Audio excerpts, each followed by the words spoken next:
हनुमान बेनीवाल, नरेश मीणा, राजकुमार रोत, सचिन पायलट जैसे नए चेहरे आ रहे हैं कि राजस्थान के आने वाले समय में भविष्य की राजनीति को बदल सकते हैं। 35 बनाम 1 कर दिया गया आप जाटों को। जो जाट वर्सेस मीणा इसलिए किया जाता है कि ये दो बहुत महत्वपूर्ण यानी बड़ी कम्युनिटीज ऑफ द राजस्थान है और दोनों ही एग्रेरियन कम्युनिटी है।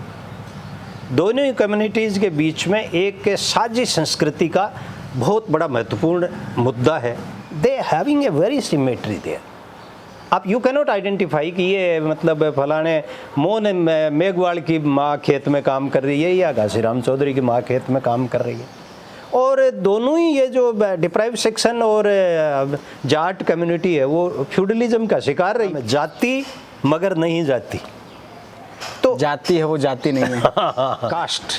Caste is a very important component of the Indian politics there. Kishan Dakar, Amraram बाद में उनमें इंडक्ट होते हैं, लेकिन इन लोगों की वजह से SFI was the one of the fighting force there. SFI का प्राइम लोगो था स्टडी एंड स्ट्रगल। मतलब पॉलिटिक्स की पहली मूल जड़ आपकी एसएफआई थी। आजकल तो नेताओं का बहुत बड़ा बोकाल है, गाड़ियों का काफिला चलता है। हाँ। और नहीं तो आप तो जो जिस यूनिवर्सिटी से आते हैं वहाँ की युवा नेताओं का बोकाल है। Ganganagar was one of the area of fortune people there कि caste era was not there.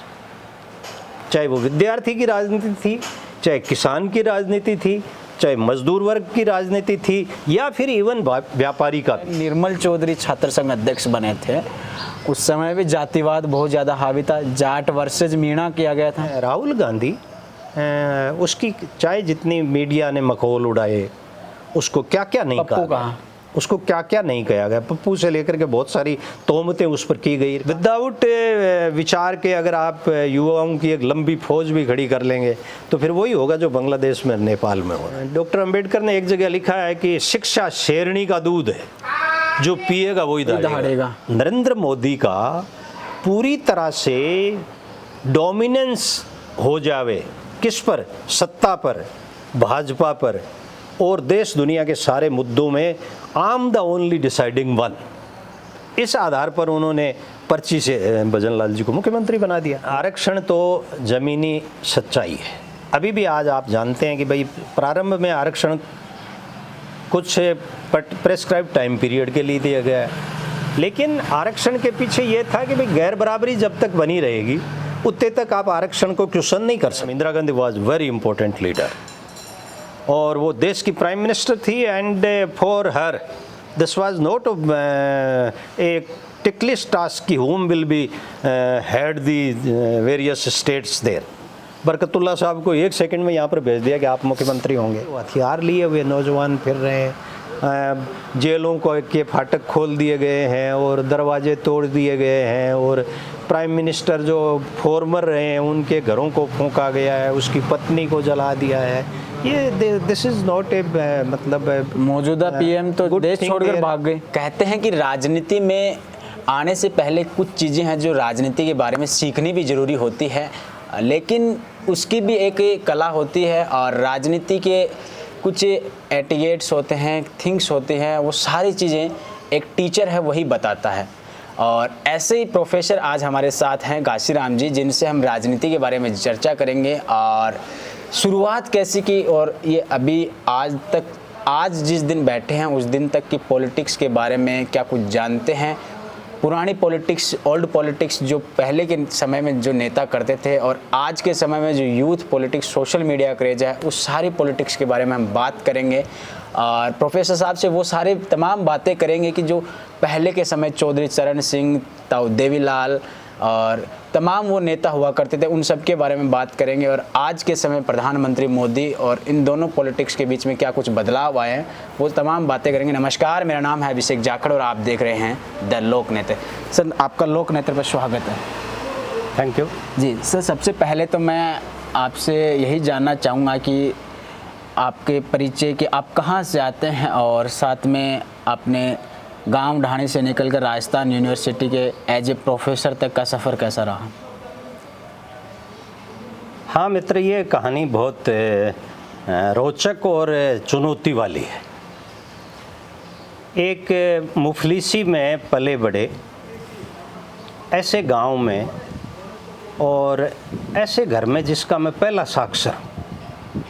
पहले साक्षर हो? हाँ, मतलब मुझसे पहले मेरे माँ बाप और भाई बहन में से कोई भी विद्यालय का मतलब वो दर देखने का मैसर न हुआ। पर चूंकि मुझे ये लगता था कि ये कोई ऑब्स्टिकल नहीं है, बल्कि ये एक अवसर है कि हम विपरीत परिस्थितियों में भी तालीम हासिल कर सकते हैं, और इसी बात को लेकर के हमने शुरुआत की। और फॉर्चुनेटली मेरे पड़ोस में एक ऐसा विद्यालय था जिसकी स्थापना आज़ादी के तुरंत बाद एक बहुत बड़े तपस्वी नित्यानंद जी थे, और स्वामी से लेकर के गृहस्थी तक का जीवन अडॉप्ट किया उन्होंने। और लॉन्ग बैक पॉलिटिकली भी he was the Pradhan of the panchayat समिति सुजानगढ़। उन्होंने एक विद्यालय स्थापित किया बिल्कुल कई गांवों के मुहाने पर, क्योंकि ये उन दिनों में शिक्षा आम आदमी की पहुंच से बाहर थी। इसलिए विद्यालय खिच्चीवाला के नाम से उन्होंने एक जोड़ में विद्यालय बनाया। और वो खिच्चीवाला, मैं समझता हूँ कि प्रोफेसर नित्यानंद जी सदा ही कहते थे कि this institution is the real answer of rural education. उस विद्यालय की वजह से हमको 10वीं तक की तालीम वहाँ हासिल करने का अवसर मिला। उसके बाद एक बड़ी परंपरा थी कि साहब लक्ष्मणगढ़ शिक्षा का बड़ा केंद्र है, और वहाँ पर अगर बगड़िया में और इन विद्यालयों में तोदी भी थी शायद उस समय, तोदी थी ना? तोदी कॉलेज भी होगी शायद। हाँ, तोदी कॉलेज वाज द कॉलेज देर, लेकिन स्कूलिंग में बगड़िया और एसआर का बड़ा नाम था। इसलिए बगड़िया की बजाय एसआर में मैंने साइंस स्ट्रीम में 11th में एडमिशन लिया। लेकिन चूँकि साइंस मुझे रास नहीं आता था, लिहाजा मैंने फिर फैकल्टी चेंज करके और रघुनाथ विद्यालय रतनगढ़ से 12th किया।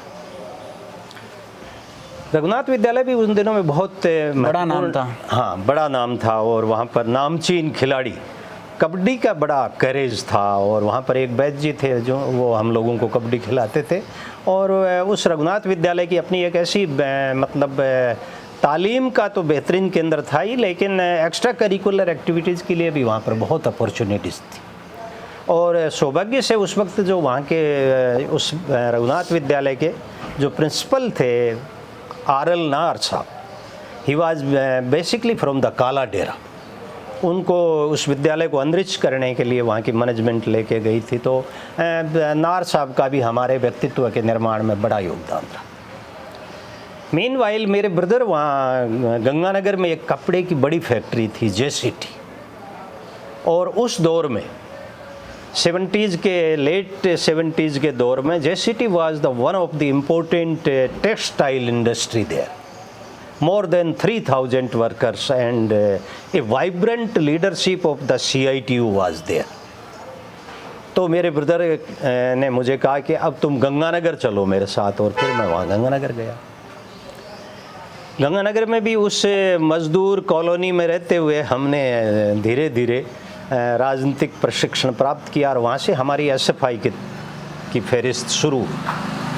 और अभी मैं मित्र सुरेंद्र से जिक्र कर रहा था कि भाई मच फॉर्चुनेट कि हमें ऐसे पॉलिटिकल लोगों का एक रोल मॉडल के रूप में वहाँ पर नेतृत्व प्राप्त हुआ, जिनमें कामड़ हेतराम बेनीवाल, कामड़ छोपत सिंह, प्रोफेसर केदार, ये ऐसे व्यक्ति थे जिनसे हमारा हर दिन तबादला ख्याल होता था, और वो अपने अनुभव हमें साझा करते और हम अपनी चुनौतियाँ उनके साथ शेयर करते, और इस वजह से वहाँ बड़ा अच्छा था। कालांतर में चूंकि ये शेखावाटी है वो SFI का बड़ा इम्पोर्टेंट इलाका था।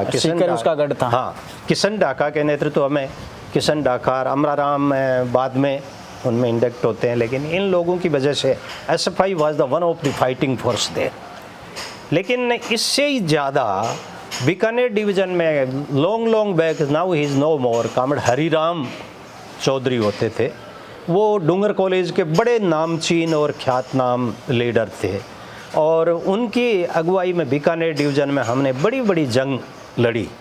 उस वक्त बीकानेर में विश्वविद्यालय बनाने की मांग बहुत महत्वपूर्ण थी, और इस मांग के मुतालिक हमने डिवीज़न बंद की कई बार कॉल दी और thousands of the student had been demonstrated in various areas including Ganganagar, Bikaner, Churu etc. तो वो बड़ा आंदोलन था। उन आंदोलनों में भी हमको सीखने की तालीम मिली। कालांतर में फॉर्चुनेटली गवर्नमेंट कॉलेज गंगानगर में फैकल्टीज़ बहुत बेहतरीन थी, तो मेरे जो टीचर थे I gave them the entire credit. ऐसे लोग मुझे आज भी याद आता है, प्रोफेसर विद्यासागर शर्मा, मैं गवर्नमेंट कॉलेज का प्रेसिडेंट था। कैंटीन पर मैं विद्यार्थियों की मीटिंग ले रहा था और प्रोफेसर विद्यासागर शर्मा आए और आकर के मेरा कॉलर पकड़ ली और कहने लगे, भाई वो इंटरनेशनल रिलेशन की क्लास है अभी। मैंने कहा सर मैं मीटिंग ले रहा हूँ। उन्होंने कहा कि मीटिंग तो तुम्हारी बाद में ही हो जाएगी, लेकिन I can not explain again for only for you कि what are the relation between our neighbouring nations there. तो ऐसे लोग थे। प्रोफेसर बलदेव सिंह आर्य और प्रोफेसर मिश्रा और तिवारी और प्रोफेसर एस.एम. चौधरी और प्रोफेसर वर्मा, ऐसे टीचर थे वेरियस सब्जेक्ट के। Professor Prem Singh the English teacher from Dungar college, उनका बैकग्राउंड था और उन्होंने कहा कि घासी तुम्हें अगर कालांतर में अगर तुम हायर एजुकेशन में अपना कोई करियर देखते हो और तुम कुछ एक्टिविस्ट होना चाहते हो तो English is very important there. So by inspiration of doctor Prem Singh I chosen the additional option in English there. उन दिनों में गांव से निकले हुए विद्यार्थी के लिए अंग्रेजी में तालीम हासिल करना बड़ा मुश्किलात भरा था, लेकिन प्रेम सिंह जी और प्रोफेसर आभा गौड़ और ऐसे लोग थे जिन्होंने हमें कहते थे कि तुम, हम जानते हैं तुम एक पॉलिटिकल एक्टिविस्ट भी हो साथ साथ में स्टूडेंट होने के नाते, लेकिन वहाँ मेरे को वो टीचर्स ने एक चीज़ सिखाई और यही एसएफआई का प्राइम लोगो था, स्टडी एंड स्ट्रगल। मतलब पॉलिटिक्स की पहली मूल जड़ आपकी एसएफआई थी, वहीं से आपको बोलने का, सीखने का मौका मिला जी। तो उससे फिर आप आगे चल के मुख्य धारा में क्यों नहीं आए? आप पॉलिटिक्स में एक्टिव क्यों नहीं है? हाँ, मैं साथी जाकर ऐसे कभी मन नहीं हुआ कि यार राजनीति में आते हैं, चुनाव लड़ते हैं? साथी जाकर मैं ये मानता हूँ कि ये जो मतलब अर्जन की राजनीति तो एक डिफरेंट किस्म की है, लेकिन मैं जीवन में कभी भी पॉलिटिक्स से इतर नहीं रहा। लेफ्ट की जितनी भी during my all of the student life and कालांतर में भी एज ए टीचर भी मैंने मुल्क में जितनी भी तब्दीलियों के लिए, परिवर्तन के लिए, बेरोज़गारी की मुखालफत करने के लिए और सोशल इश्यूज़ को लास्ट रिफ्यूज़ को मुहैया कराने के लिए जितनी भी जंग होती थी, I was a very active participant there. और उसमें मेरा ऐसा मानना था कि दिस इज़ नॉट कंपल्सरी कि you have a designation of the MLA और MP, then you can be call as a politician there. You have your assignment as a teacher, but simultaneously you can play a role as a political activist as well as the social reformist also. लेकिन आजकल तो नेताओं का बहुत बड़ा बोकाल है, गाड़ियों का काफिला चलता है। हाँ। और नहीं तो आप तो जो जिस यूनिवर्सिटी से आते हैं वहाँ की युवा नेताओं का बोकाल है। ये अब बदलते तो ये बदलते भारत की तस्वीर है। मुझे बहुत पीड़ा होती है कि ये विश्वविद्यालय, इसमें हमने इसके दो रूप देखे हमारे विद्यार्थी जीवन। एक रूप वो था जब ये कास्ट पॉलिटिक्स यहाँ का फोकल मुद्दा था, और मैं ये समझता हूँ कि वेस्टेड इंटरेस्ट की जो राजनीतिक ताकतें थी उनका ये एक मतलब इम्प्लांट एजेंडा था कि यहाँ इस जातीय राजनीति के हम विषाणु पैदा कर दें, तो ये हमारे लिए कालांतर में all over the state this can be a very important component to our help there.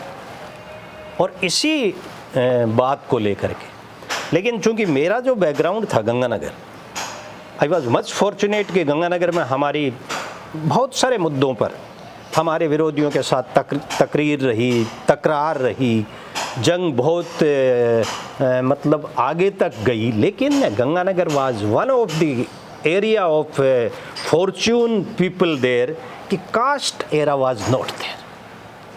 चाहे वो विद्यार्थी की राजनीति थी, चाहे किसान की राजनीति थी, चाहे मजदूर वर्ग की राजनीति थी, या फिर इवन व्यापारी का भी कोई भी मसला होता था उसमें उनके अपने माली मसले ही इम्पोर्टेंट होते थे और कास्ट वाज सेकेंडरी एस्पेक्ट। लेकिन आज के समय जो आज की राजनीति है उसमें तो कास्टिज्म सबसे महत्वपूर्ण मुद्दा है, और नहीं तो किसानों को भी जाति के आधार पर डिफाइन किया जाता है कि ये जाट है, राजपूत है, इस तरीके से डिफाइन किया जाता है। देखिए ये जो दौर है इस पर मैं तो फॉर्चुनेटली पॉलिटिकल साइंस का विद्यार्थी रहा, और यहाँ पर हमारे एक बड़े प्रोफेसर थे रजनी कोठारी, कालांतर में ही शिफ्टेड इन JNU देयर।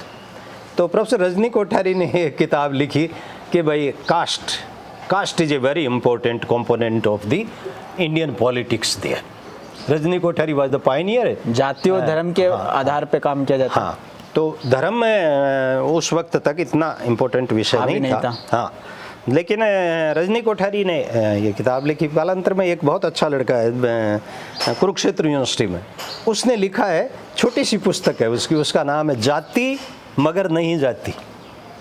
तो जाति है वो जाति नहीं है। जाति मगर नहीं जाति, यानी कास्ट एक एस्पेक्ट ऐसा है कि वो आपका दामन इतना मजबूती से पकड़े रहता है कि उससे मुक्ति पाने का रास्ता बड़ा सामान्य नहीं होता। इसके लिए ज़रूरत होती है कि आपकी कोई स्टडी हो, आप किसी आइडियोलॉजिकल परसेप्शन से मतलब वाबस्ता हो, तब जा कर के आप लेकिन हमने यहाँ पर इस विश्वविद्यालय में कास्ट पॉलिटिक्स को कुछ कम बनाने का प्रयोजन किया, और फिर आइडियोलॉजिकल आधार पर इस विश्वविद्यालय में हमने विद्यार्थियों के संगठन को एक दिशा देने की कोशिश की। लेकिन अभी तो छात्र संघ चुनाव नहीं हो रहे हैं, अभी 2022 के समथिंग की बात है, जब लास्ट टाइम निर्मल चौधरी छात्र संघ अध्यक्ष बने थे उस समय भी जातिवाद बहुत ज़्यादा हावी था, जाट वर्सेस मीणा किया गया था। देखिए, ये जो जाट वर्सेस मीणा इसलिए किया जाता है कि ये दो बहुत महत्वपूर्ण यानी बड़ी कम्युनिटीज ऑफ द राजस्थान है, और दोनों ही एग्रेरियन कम्युनिटी है। दोनों ही कम्युनिटीज़ के बीच में एक साझी संस्कृति का बहुत बड़ा महत्वपूर्ण मुद्दा है। दोनों ने ही मुफलिसी का मुकाबला किया है, और दोनों के साथ ही मुक्ति संग्राम के दौर में अपनी एक पास्ट हिस्ट्री है।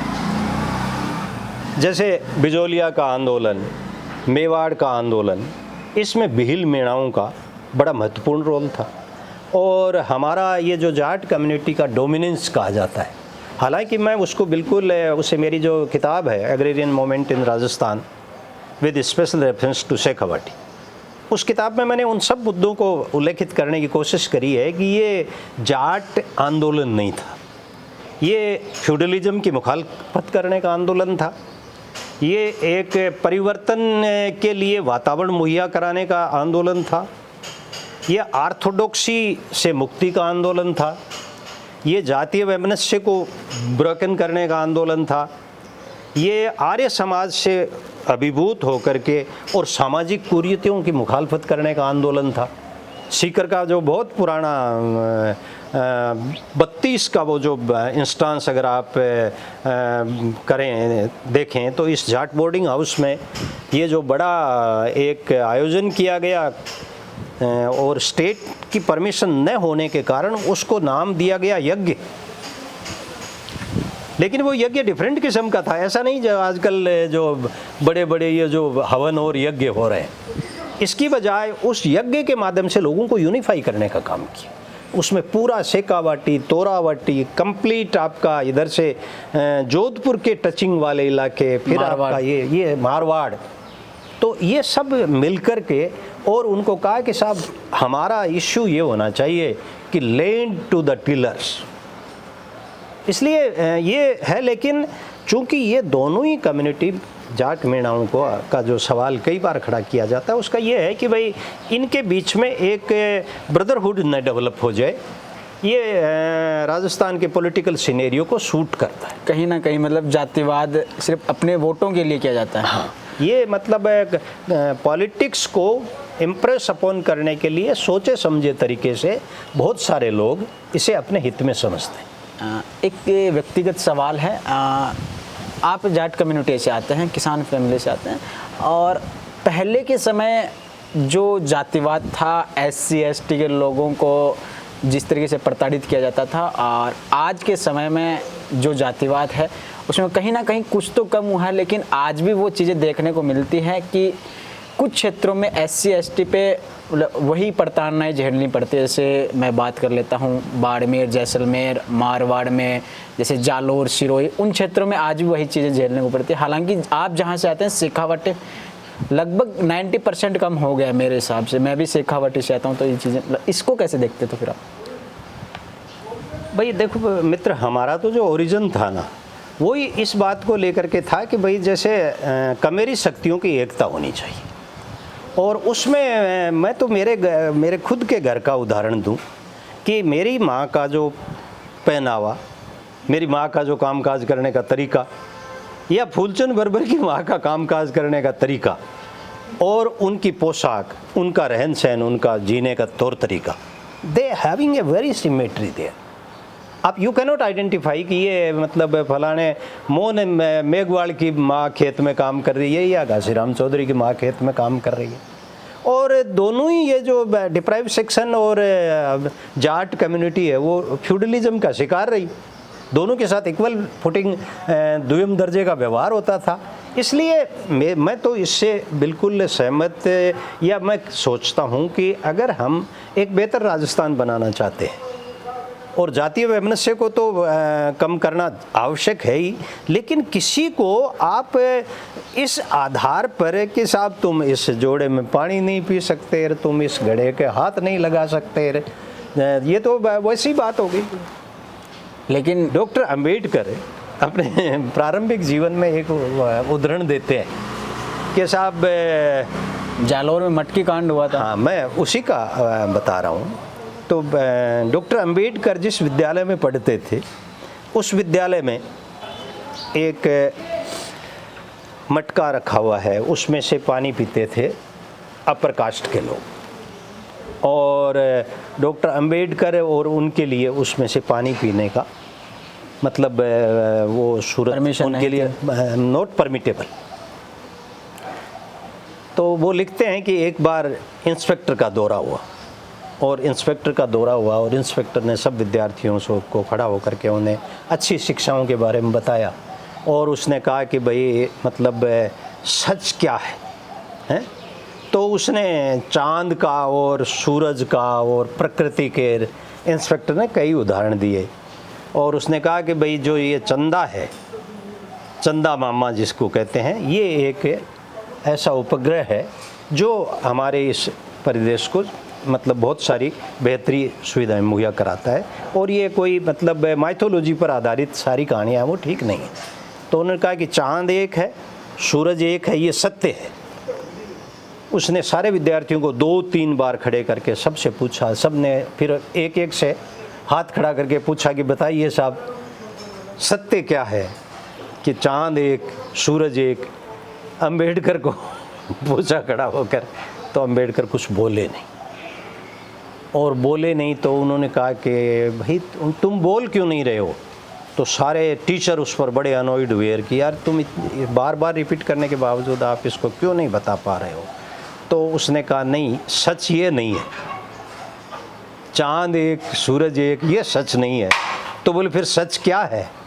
बोले सच ये है कि इस घड़े में से मैं पानी नहीं पी सकता।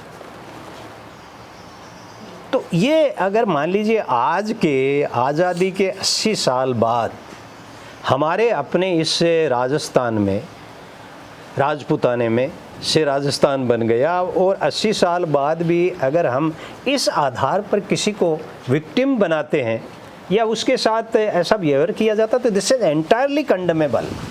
और मैं ये मानता हूँ कि this is the highest failure of our democratic era there.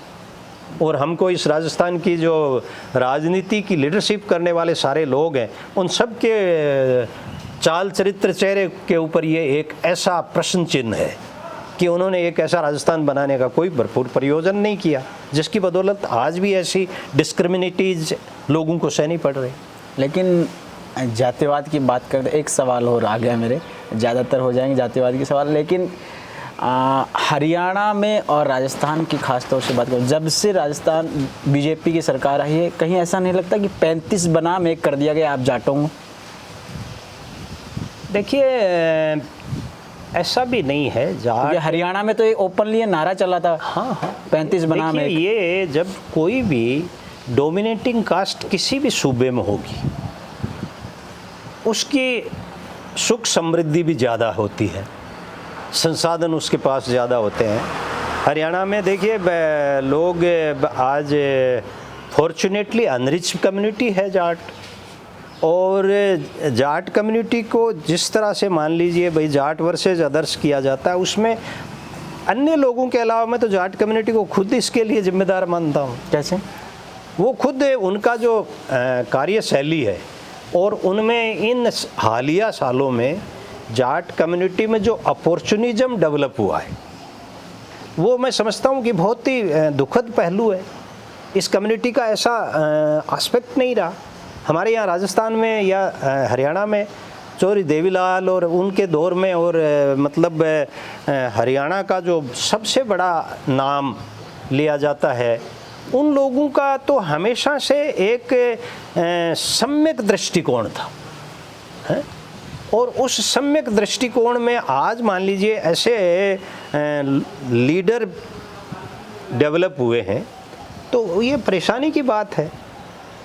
और वो तो देखिए किसी भी पॉलिटिकल पार्टी को, जो मैं समझता हूँ कि ये जो भारतीय जनता पार्टी आज बहुत कम समय में मुल्क की सारी सियासत पर जिस तरह से काबिज हुई है, उसके काबिज होने के पीछे कहीं ना कहीं ये जो दूसरी बुर्जुआ पार्टियां हैं, उनका अपने आवाम के साथ रिश्ता कमज़ोर होने का प्रतीक। और इनकी तो बुनियाद ही इस बात पर टिकी हुई है कि भाई अगर हम साइंटिफिक टेम्पर को नेगेट करके और पुराणपंथी मिथक्स को केंद्र में लाएंगे तो हमारे लिए सियासत करना आसान हो जाएगा। और इसलिए सबसे बड़ा हथियार उन्होंने शिक्षा को बनाया। मुझे एज ए टीचर मेरा ये बहुत पीड़ा का विषय है कि जो भारत को दुनिया के नामचीन मुल्कों में सम्मिलित करने के लिए, यहाँ के शिक्षा के ढांचे की मजबूती के लिए आज़ादी के तुरंत बाद, चाहे वो कृषि अनुसंधान केंद्र के स्थापना का सवाल हो, चाहे वे मतलब तकनीकी विश्वविद्यालयों की स्थापना का सवाल हो, चाहे वो विश्वविद्यालय अनुदान आयोग की स्थापना का सवाल हो, चाहे वो ICSSR का समाज विज्ञानों के उन्नयन का सवाल हो, चाहे वो ICHR हिस्ट्री के पाइनियर इश्यूज़ को केंद्र बिंदु पर लाने के संस्थान बनाए गए थे।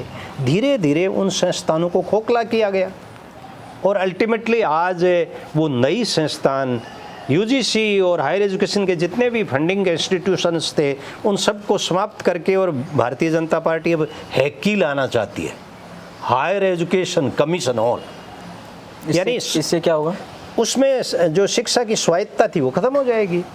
विश्वविद्यालय जिनसे ये परिकल्पना की जाती थी कि वो इनोवेशन के केंद्र हैं, वो मतलब विचार अभिव्यक्ति के गुर सिखाने के केंद्र हैं, जो मुल्क की सियासी सूरत हाल का एक स्पष्ट मानचित्र प्रस्तुत करने का वो जो एक फोरा है, उसकी बजाय इन विश्वविद्यालयों को, कॉलेजों को, आपके विद्यालयों को एक ऐसी तालीम का हिस्सा बना दिया जाएगा जो दोबारा हमको वहीं ले जाएंगे जहाँ पर कहते हैं कि साहब यज्ञ करो, तो यज्ञ करने से देश दुनिया की तकदीर बदल जाएगी। कोरोना में हुआ भी यही था। कराया ना, कोरोना के दरमियान थाली और ताली बजाओ। हाँ, ताली बजाओ और थाली बजाओ जैसी सूरत है। और महामारी के समय जिस तरह का चरित्र इनका सामने आया था वो पीड़ाजनक था, लेकिन थाली और ताली से कोरोना भगाया जाता है। हाँ, तो अब ये ताली और थाली वाली बात थी, उसी ने ये सिद्ध कर दिया था कि हमारा जो सूबा है या हमारी ये जो क्या नाम, नॉट ओनली इन राजस्थान, हमारे देश में अभी भी धर्मांधता की जड़ें बहुत गहरी हैं। और इस धर्मांधता के आधार पर समाज को मतलब पुनर्मुस्को भव की अवधारणा की तरफ ले जाने के सतत प्रयोजन चल रहे हैं, और इनको रोकने के लिए जितना कारगर प्रयोजन होना चाहिए वो नहीं हो पा रहा है। तो जातिवाद और धर्मांतरण पे तो अपन काफ़ी सारी बातें कर ली, लेकिन मैं राजस्थान की पॉलिटिक्स के बारे में जानना चाहता हूँ। आज के समय और पहले के समय में जो पॉलिटिक्स थी, जैसे पहले के समय में कई तमाम वो नेता थे, चौधरी कुंभाराम आर्य, कॉमरेड किशन सिंह और शीशराम ओड़ा साहब, मदेरणा साहब, मिर्दा साहब, ऐसे वो नेता थे जो एक अलग तरीके की पॉलिटिक्स करते थे। और आज के समय में जो नेता हैं, तो पहले के समय की आपने पॉलिटिक्स करीबी से देखी है, क्योंकि आप उस समय कॉमरेडों के साथ में आपने काफ़ी सारा काम किया, तो कैसे देखते हैं उस चीज़ को? देखिए, हमारा ख़ास तौर से जब हम शेखावाटी की बात करें तो शेखावाटी में दौलत राम सारण साहब भी थे। शेखावाटी में मतलब बहुत जंगे आज़ादी के दरमियान चौधरी घासीराम एक बहुत बड़ा नाम है।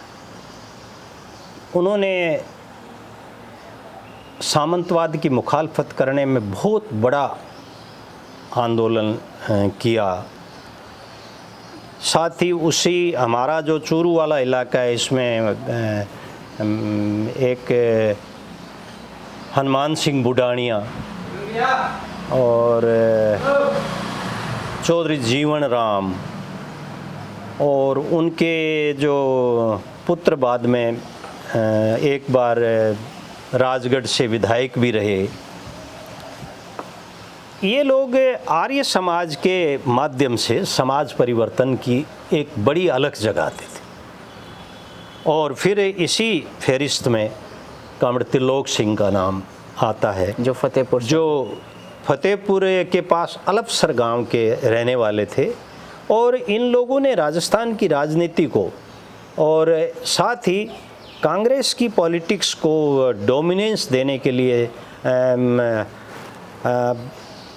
सरदार हरलाल सिंह, ये बड़े लोग थे, जो सरदार हरलाल सिंह को कई बिरलाज ने प्रलोभन देने की कोशिश की, लेकिन उनको बिल्कुल नज़रअंदाज उन्होंने किया।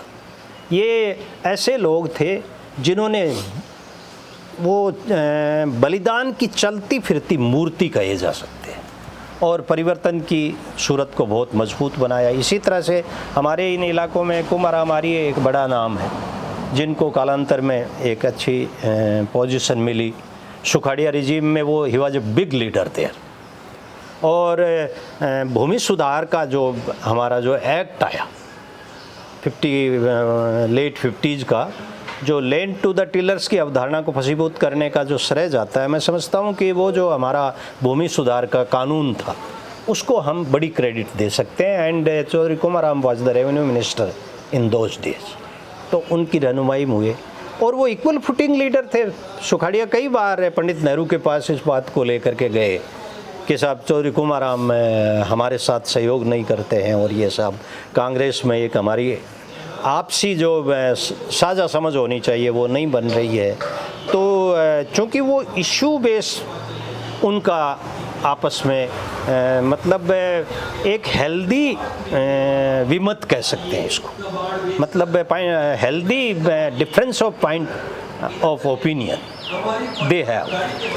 और ऐसे में एक बार तो सुखाड़िया जाकर के पंडित नेहरू के पास हाजिर हुए और उन्होंने कहा कि चौधरी कुंभाराम जी साहब हमको राज्य की शासन सत्ता को सुचारू रूप से संचालित नहीं होने दे रहे हैं। तब पंडित नेहरू ने चौधरी कुंभाराम को बुलाया और उन्होंने कहा कि चौधरी साहब हम सब एक ही दल में काम करते हैं और सुखाड़िया जी का ऐसा मानना है तो संयुक्त उत्तरदायित्व की अवधारणा हमारी पार्लियामेंट्री फोरम ऑफ गवर्नमेंट की खासियत होती है और हमको मिलकर काम करना चाहिए, तो आप उनकी क्यों मुखालफत कर रहे हैं। तो चौधरी कुंभाराम की अपनी शैली थी अलग से, तो वो बोले कि पंडित जी, सुखाड़िया जी ने मेरे पर कई सारे ढेले मारे, तो फिर मजबूरन मेरे को भी एक दो कंकड़ फेंकना पड़ा। तो ये एक हेल्दी उनका ट्रेडिशन था। और चूँकि चौधरी कुंभाराम और ये इस मतलब लोकतांत्रिक प्रणाली से ही वे कोई बहुत बड़े परिवर्तन के प्रहरी नहीं थे, उनकी अपनी भी एक पूंजीवादी समझ के अनुरूप थी, लेकिन इस राज्य में उनके योगदान को एज ए रेवेन्यू मिनिस्टर और ये भूमि सेटलमेंट एक्ट लाने जैसे ऐसे महत्वपूर्ण मुद्दे हैं जिनको हम कभी भी नहीं टाल सकते। ये जो मदेरनाज और नाथुराम जी, ये भी इक्वल इम्पोर्टेंट लीडर थे और जोधपुर रियासत की टिरेनी की मुखालफत करने का इनका बड़ा जज्बा भी था और इनका हौसला भी था और वे अपने तरीके से राजनीति करते थे। लेकिन वो भी इस बात के बहुत ज़्यादा पक्ष में नहीं थे कि कॉमन मैन कोई राजनीति का मुख्य मतलब किरदार बन जाए। लेकिन आज के समय के अंदर हनुमान बेनीवाल, नरेश मीणा, राजकुमार रौत, सचिन पायलट जैसे नए चेहरे आ रहे हैं कि राजस्थान के आने वाले समय में भविष्य की राजनीति को बदल सकते हैं। मुझे तो कोई इनमें इतना बड़ा मतलब पोटेंशियल नज़र नहीं आता कि वे राजस्थान की राजनीति को बदल सकते हैं। बोले सूर सूर तुलसी गई और उड़गव केशवदास, अब के कवि खद्योत्सम जहते करत प्रकाश। So they can have such a situation. आप पॉलिटिकली एक प्रोफेसर रहे हैं, तो मैं एक सवाल ये जानना चाहता हूँ कि आज प्रदेश के अंदर राजस्थान के मुख्यमंत्री हैं भजन लाल शर्मा, पहली बार के विधायक हैं। किस तरीके से देखते हैं कि पॉलिटिकली एज ए प्रोफेसर होने के जानते हैं, एज ए आप लीडर भी रहे हैं मतलब स्टूडेंट लाइफ में, तो कैसे देखते हैं इस चीज़ को? देखिए, अभी ये जो भजन लाल जी का मुख्यमंत्री बनना है, ये एक एस्टेब्लिश प्रिंसिपल होता है जिसमें कोई कल्ट ऑफ द पर्सनैलिटी के जरिए मुल्क में कोई बड़ी शोहरत हासिल कर ले। जैसे once upon a time Indira Gandhi was very important leader और वो देश की प्राइम मिनिस्टर थी and for her this was not a ticklish task की home will be head the various states there. Barkatullah साहब को 1 सेकंड में यहाँ पर भेज दिया कि आप मुख्यमंत्री होंगे। तो ये नरेंद्र मोदी का पूरी तरह से डोमिनेंस हो जावे, किस पर? सत्ता पर, भाजपा पर और देश दुनिया के सारे मुद्दों में आई am the only deciding one. इस आधार पर उन्होंने पर्ची से भजन लाल जी को मुख्यमंत्री बना दिया। ये इनको मुख्यमंत्री बना करके उन्होंने एक साथ कई तीर से एक ही तीर से कई शिकार किए। वसुंधरा को वो ये समझते थे कि ये बड़ा एक चुनौती कभी मेरे लिए हो सकती है भविष्य में, और इसके अलावा वो एक पूरे मतलब नेशन वाइड ये संदेश देना चाहते थे कि मैं केवल मात्र एक ऐसा लीडर हूँ जो मैं कह दूँ वही मुख्यमंत्री होगा। एमपी में भी यही किया था, हरियाणा में भी यही किया था। भाई, जिनका ग्रास रूट पर कहीं नाम नहीं था, काम है, अगर वे किसी सूबे की अगुवाई करेंगे तो फिर वो नेशन की तरफ से आने वाले जो मतलब विम्स के डिसीजन हैं उनको इम्प्लीमेंट करने में उनको थोड़ी दिक्कत हो सकती है। लेकिन अगर मान लीजिए मैंने अपने हरकारे को ही बिठा दिया तो उसके बाद में तो सब चीज़ें सरल हो जाती हैं। तो ये भजन लाल जी का मुख्यमंत्री बनना ये श्री नरेंद्र मोदी की dominance all over the, not on the ruling coalition alone but claiming that I am the my will be the law, और ये यहाँ से फासिज्म की शुरुआत होती। तो ये भजन लाल का मुख्यमंत्री बनना कोई सामान्य घटना नहीं है, ये नरेंद्र मोदी के डोमिनेंस को दर्शाने का एक प्रयोजन है। लेकिन नरेंद्र मोदी डोमिनेंस को दर्शाने का काम है, लेकिन जिस तरीके से आज के समय में देश में राइट विंग और लेफ्ट विंग हावी होती जा रही है, क्या ये देश की राजनीति के लिए सही है या फिर आने वाले समय ध्रुवीकरण करेगी? लेफ्ट विंग तो हावी नहीं हो रही है देश में। अगर लेफ्ट जो बहस छिड़ी हुई है राइट और लेफ्ट विंग की वो बहस से इसको सुपरफिशियल बहस है ये। मीडिया भी उसी तरह से काम कर रही है, तो इसलिए राइट और लेफ्ट विंग। मीडिया का तो देखिए, अब मीडिया का तो जैसा तुम तो yourself is a very important person of the media there. तो मीडिया का तो देखिए मैनेजमेंट ही अलग किस्म का हो गया। गोदी मीडिया जो एक चल रहा है, सोशल मीडिया है, वो लेफ्ट विंग की तरह काम कर रही है। सोशल मीडिया में भी सोशल मीडिया और डिजिटल मीडिया भी कमोबेश उनके अपने एक एजेंडा के तहत चल रहे हैं। तो सोशल मीडिया हाशिए के लोगों को कहते हैं साहब फोकल पॉइंट पर लाने की हमारी एक योजना है। इसमें छोटे मोटी चीज़ें हैं, लेकिन सारा का सारा इलेक्ट्रॉनिक और प्रिंट मीडिया पर तो उन्होंने काबिज हो गए। किसान आंदोलन में ये सुनने को भी मिला, एक ही घराने ने सारे चैनल्स को अपने कब्जे में ले लिया है। तो देश में स्वतंत्र पत्रकारिता की और जो फोर्थ स्तंभ की हम बात करते थे वो तो आज की तारीख में बिल्कुल क्षीण हो गई है। लेकिन कहीं ना कहीं सोशल मीडिया से थोड़ा सा, हाँ, सोशल मीडिया थोड़ा सा एक उजाले का प्रतीक है। और सोशल मीडिया ये है कि भाई देखिए, मान लीजिए अगर आपने बहुत बड़ा जन आंदोलन किया, लेकिन इस प्रेस और इलेक्ट्रॉनिक मीडिया का अपना एक बायसेज है जिसकी बदौलत वो आपको कहीं भी नहीं दिखाएंगे। अगर आपकी कोई न्यूज़ छापेंगे तो ये बवासीर के विज्ञापन की तरह बिल्कुल एक छोटा सा उसको कोई स्पेस दे देंगे पेज पर, जो कहेगा कि भाई this is a last reviews. तो ऐसी सूरत में सोशल मीडिया कमोबेश किसी एक प्रेशर ग्रुप के रूप में मौजूदा दौर की हकीकत और सच्चाई बनता जा रहा है। देश में जब सत्ता में चुनाव आते हैं प्रदेश में, देश में, तो सत्ता के जो लोग होते हैं या फिर विपक्ष के लोग होते हैं वो दिलासे देते हैं कि शिक्षा पे बात करेंगे, रोजगार पे बात करेंगे, स्वास्थ्य पे बात करेंगे। लेकिन जब वोटिंग का समय आता है तो वही मुद्दे जाति पे, धर्म पे आ जाते हैं। तो ये कहीं ना कहीं आने वाले समय में देश के भविष्य पे कोई बड़ा, कोई ऐसे तो नहीं है कि दिक्कत का चीज़।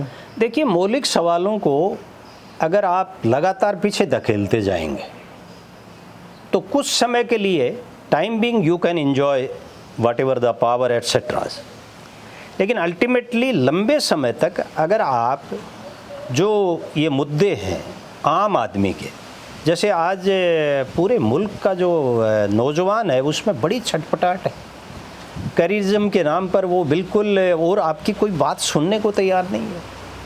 हमने मतलब बेरोज़गारी के लिए, एक रोज़गारोन्मुख शिक्षा के लिए, पब्लिक फंडेड एजुकेशन सिस्टम के लिए, देश दुनिया में मतलब एक उजाले का प्रतीक बनने वाली एजुकेशन सिस्टम के लिए जो लड़ाइयाँ लड़ी, जिसमें लाखों लोग भागीदार होते थे, आज ये बड़ा मुश्किल हो गया है कि बिल्कुल अपने पीछे एक बस्ता सा डाले हुए, और ये जो आपके सुपर सेंटर्स बन गए हैं, ये तरह तरह के कोचिंग संस्थान, इनकी तरफ जो पूरा युवा लदबद होकर भाग रहा है, ये उसकी आंतरिक पीड़ा को प्रदर्शित करता है। उसके लिए सारी चीज़ें सेकेंडरी हो गई हैं।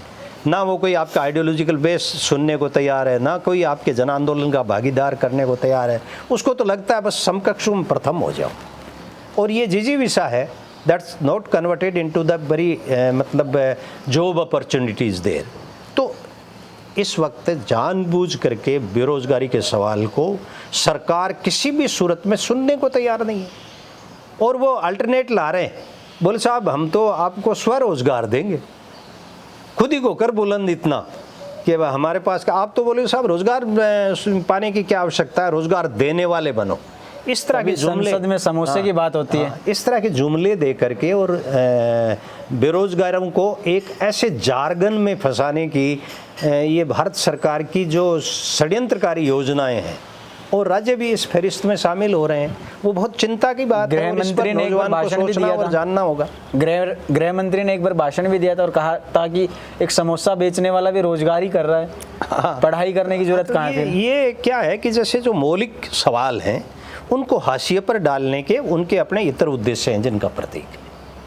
विपक्ष के नेता हैं राहुल गांधी, उन्होंने जातीय जनगणना की बात की थी और अभी उस पर चर्चा भी हो रही है, 2026 या 27 तक उसकी शुरू भी हो जाएगी। क्या कुछ कहना चाहेंगे? जातीय जनगणना सही है? देखिए, जातीय जनगणना तो मतलब ज़मीनी हकीकत और सच्चाई जानने का हक तो सबको होना चाहिए भाई। जब reservation, on what ground we had been provide the people their reservation, अगर आपके पास वस्तुपरक आंकड़ा ही नहीं है कि कौन समुदाय कितनी संख्या में है, उस समय तक आप सोशल डिस्पैरिटी को रिमूव करने के लिए सोशल जस्टिस की बात केंद्र में ला ही नहीं सकते। लिहाजा जातीय जनगणना, ब्रिटिश रिजीम में जातीय जनगणना हुई और 32 के बाद में हम लोगों ने इसको बिल्कुल हाशिए पर डाल दिया। इसके पीछे हमारे कई इतर उद्देश्य रहे। मैं राहुल गांधी को इस बात के लिए मुबारक देता हूँ कि उसने जातीय जनगणना के सवाल को न केवल केंद्र के मतलब मुद्दे पर लाके खड़ा कर दिया, बल्कि ultimately he compel upon the central government की दे विल रेडी लेकिन अभी भी वो कोई मतलब वो बलपूर्वक छलपूर्वक इस जातीय जनगणना के सवाल को लंबे समय तक फिर भी टालना चाहते हैं। ऐलान तो कर दिया है। हाँ, ऐलान तो कर दिया, लेकिन कहते हैं साहब 2 चरणों में कराएंगे और वो 26 में वो होगा और फिर 28 में ये होगा और ये होगा। तो ये उनको इस मुद्दे को टालने की उनकी नीति का हिस्सा है। लेकिन राहुल गांधी उसकी चाहे जितनी मीडिया ने मखौल उड़ाए, उसको क्या क्या नहीं कहा, उसको क्या क्या नहीं कहा गया, पप्पू से लेकर के बहुत सारी तोहमतें उस पर की गई, कहा कि साहब उसको कोई पॉलिटिकल अंडरस्टैंडिंग नहीं है। लेकिन मैं समझता हूँ कि वो एक बड़े ताकतवर लीडर के रूप में हमारे मुल्क में उभरा है। कहते थे कि राजकुमार है वो तो महलों में रहता है। ये कोई बात नहीं होती है, ये किसी के इख्तियारात में नहीं होता कि घासीराम कहाँ पैदा होगा और राहुल गांधी कहाँ पैदा होगा, ये दोनों ही ये डिसाइड नहीं करते। लेकिन राहुल गांधी ने अभी अपना जो राजनीतिक परिदृश्य और मुल्क की चुनौतियां हैं उनसे जूझने का, आप मुझे बताइए कि हजारों हजार किलोमीटर की पैदल यात्रा करना और उसके साथ इतने बड़े आवाम को जोड़ना, देश दुनिया के सारे मुद्दों को अपने उस पे मुद्दे पे ला करके वो जिस तरह के प्रयोजन कर रहे हैं। सत्ता की बात नहीं मैं कहता कि साहब राहुल गांधी देश के कब प्रधानमंत्री बन जाएंगे और क्या होगा, लेकिन राहुल गांधी आज की तारीख में इस मुल्क का एक बहुत सशक्त और आने वाले कल का उजाले का एक पॉलिटिकल कैरेक्टर बन गया। अच्छा, और इस सच्चाई को नबडी कैन डिनाई देयर। और राहुल गांधी ही ये कोशिश कर रहे हैं कि इंडिया अलायंस, ये क्योंकि अभी जो राजनीति का थोड़ा सा ये जो है ये साजी पॉलिटिक्स का एरा है, इसमें पॉलिटिकल कोलिशन के बिना you cannot able to make a viable alternate there. तो इंडिया अलायंस को मजबूती देने के लिए इसमें जितनी भी जो ऑर्थोडॉक्सी और फासिस्ट फोर्सेज की मुखालफत करने वाली पॉलिटिकल फोर्सेज हैं उनको यूनिफाई करने के लिए यूपीए के लीडर के रूप में, कांग्रेस के लीडर के रूप में राहुल गांधी के प्रयासों की हर किसी को सराहना करनी चाहिए। अभी उन्होंने एक नई जंग छेड़ दी है वोट चोरी के खिलाफ। हाँ, प्रदेश में और देश में, बिहार में इसकी एक यात्रा भी निकाली गई और सबसे पहले 40,000 वोटों के सबूत दिए गए और बिहार में तो अनेकों सबूत दिए गए। क्या कुछ कहना चाहेंगे? देखिए मतलब आप एक एनालिसिस, ये जो इलेक्ट्रॉनिक वोटिंग मशीन है इसके पैटर्न पर सवाल खड़ा करना, तो मैं समझता हूँ कि ये अभी इस पर कुछ भी कहना जल्दी की बात है। कमोबेश ये एक बहुत साइंटिफिक इजाद से की हुई प्रणाली है और किसी प्रणाली में साइंस में भी कुछ दोष हो सकते हैं, लेकिन उन पर सीधी तोहमत नहीं की जा सकती। लेकिन at the worth of the election और at the declaration of the election, अगर आप वोटर लिस्ट में बड़ी तब्दीलियां करते हैं तो वो संदेह निश्चित रूप से खड़ा करता है। एक ही कॉन्स्टिट्यूंसी में लाखों लोगों के नाम कैसे जोड़ दिए गए, जिंदा थे उनको मार दिया गया। एक ही लोग नहीं, ये तो कोई exception can be there. SIR भाई क्यों भाई, आप मुझे बताइए, अगर आपको SIR कराना था तो आपको इतने दिनों तक किसने रोका था? On the worth of the assembly election is near to there, you are adopting SIR। ये आपकी निष्पक्षता को क्वेश्चन करता है।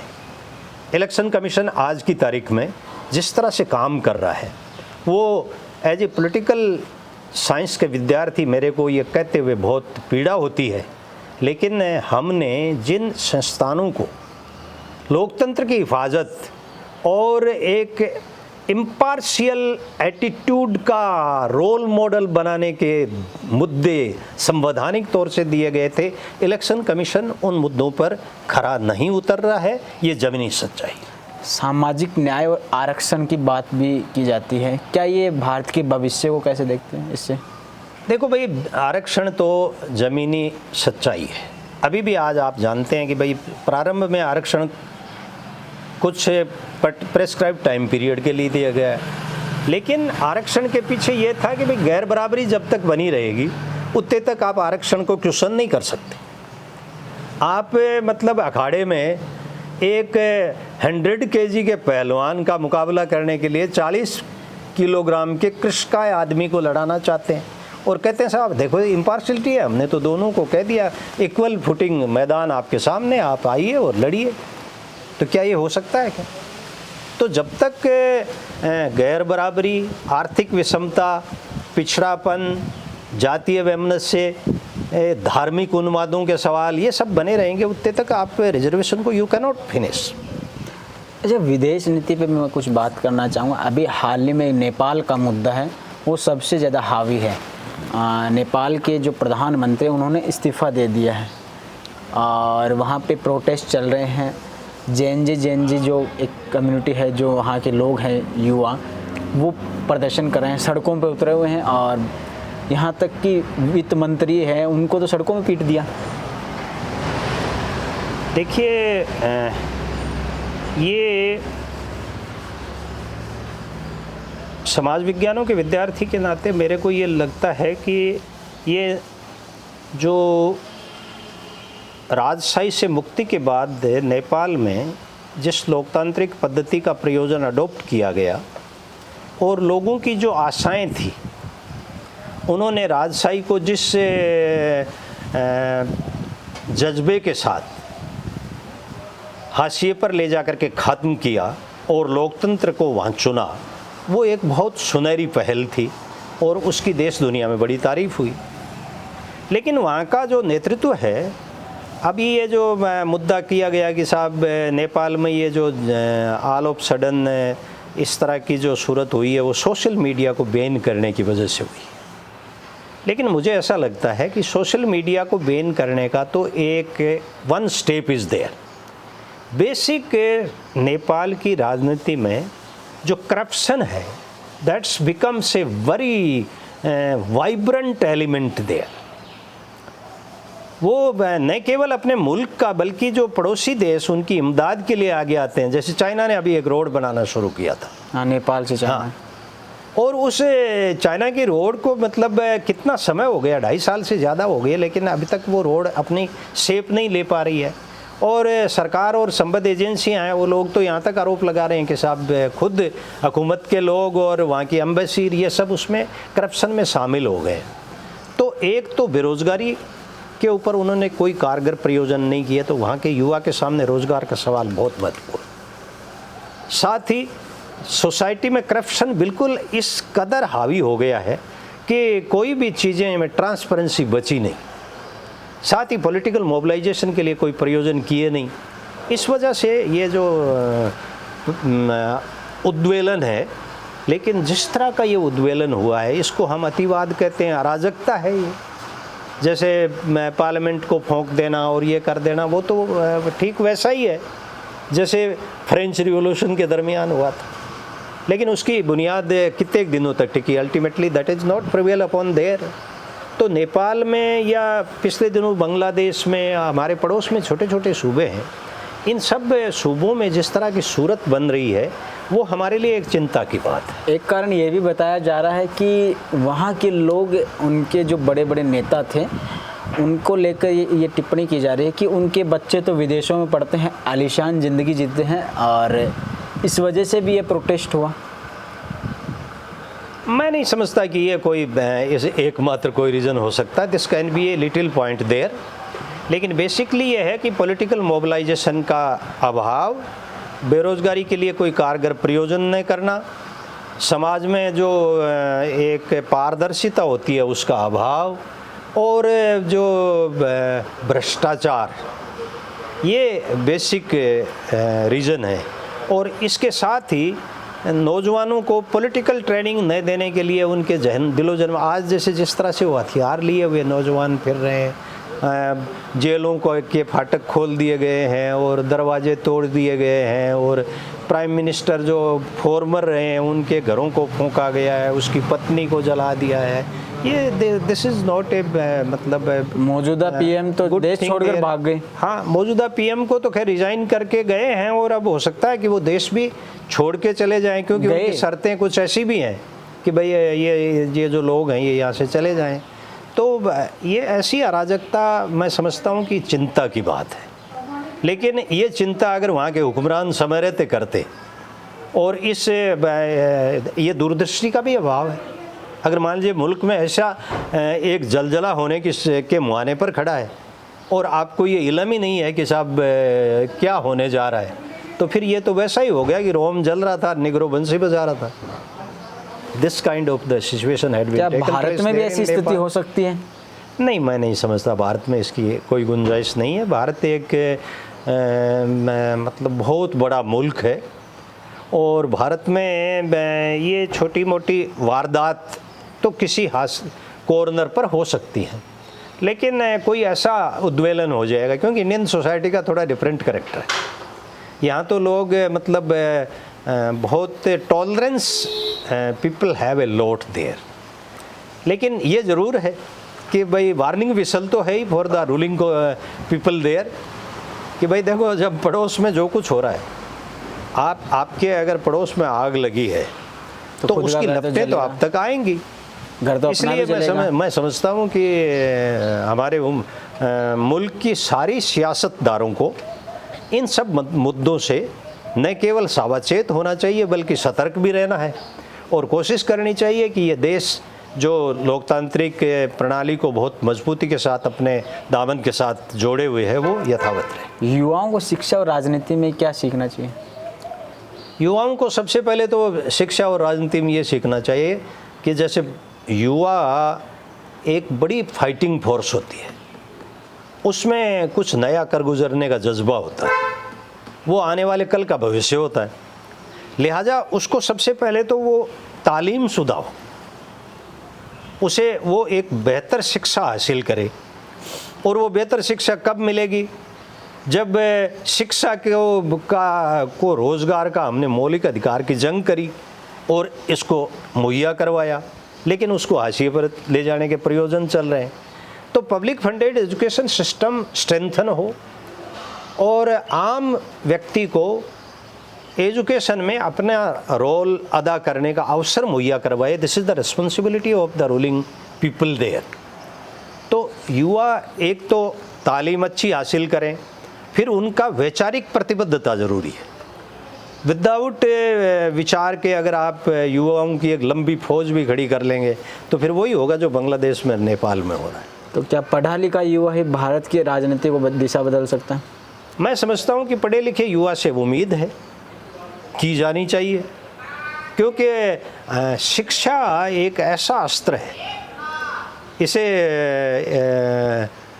डॉक्टर अंबेडकर ने एक जगह लिखा है कि शिक्षा शेरनी का दूध है, जो पिएगा वही दहाड़ेगा।